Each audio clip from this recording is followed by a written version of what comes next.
భారతీయ సినీ సంగీత ప్రపంచంలో melody queen అంటే మనందరికీ వెంటనే గుర్తుకు వచ్చే పేరు అల్కా యాగ్నిక్. తన మధురమైన గొంతుతో కోట్లాది మంది అభిమానులను సంపాదించుకున్న అల్కా యాగ్నిక్ నేడు తన పుట్టినరోజును జరుపుకుంటున్నారు. అల్కా యాగ్నిక్ మార్చి 20, 1966న కోల్కతాలో ఒక మధ్యతరగతి కుటుంబంలో జన్మించారు.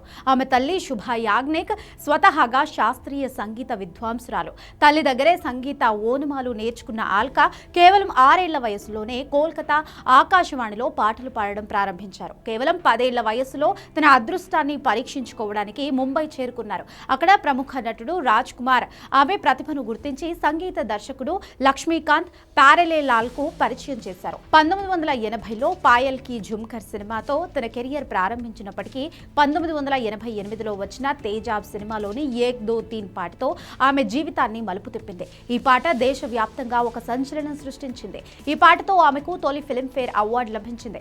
ఆ తర్వాత ఆమె వెనుతిరిగి చూసుకోలేదు. హమ్ హై రాహీ, ప్యార్కే మరియు లాగాన్ చిత్రాలకు గాను 2 సార్లు ఉత్తమ నేపథ్య గాయనిగా జాతీయ అవార్డులు అందుకున్నారు అల్కా యాగ్నిక్. ఆమె అత్యధికంగా 36 సార్లు ఫిల్మ్ఫేర్ అవార్డులకు నామినేట్ అయ్యారు.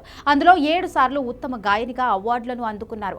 ఆశా భోన్స్లే తర్వాత అత్యధిక అవార్డులు గెలిచిన గాయనిగా ఆమె రికార్డు సృష్టించారు. యూట్యూబ్ మ్యాజిక్ చార్ట్స్ ప్రకారం ప్రపంచవ్యాప్తంగా అత్యధికంగా వినబడే సింగర్ గా గిన్నీస్ వరల్డ్ రికార్డ్స్ లో ఆమె పేరు నమోదైంది. కేవలం హిందీలోనే కాకుండా అల్కా యాగ్నిక్ తెలుగులో కూడా తన ముద్ర వేశారు. కుచ్ కుచ్ హోతా హే, కభీ ఖుషీ కభీ గమ్, రాజా హిందుస్థానీ వంటి చిత్రాల్లో ఆమె పాడిన పాటలు నేటికి తెలుగు సంగీత ప్రియుల ప్లేలిస్ట్ లో తప్పనిసరిగా ఉంటాయి. దాదాపు 3 దశాబ్దాలకు పైగా సంగీత ప్రపంచాన్ని ఏలుతున్న అల్కా యాగ్నిక్ నేటి తరం గాయని గాయకులకు ఒక గొప్ప స్ఫూర్తి. కాలం మారుతున్నా, సంగీత రీతులు మారుతున్నా ఆమె గొంతులోని మాధుర్యం మాత్రం ఎప్పటికీ వాడిపోదు. ఈ పుట్టినరోజు సందర్భంగా అభిమానులందరూ అల్కా యాగ్నిక్ కు శుభాకాంక్షలు తెలియజేస్తున్నారు.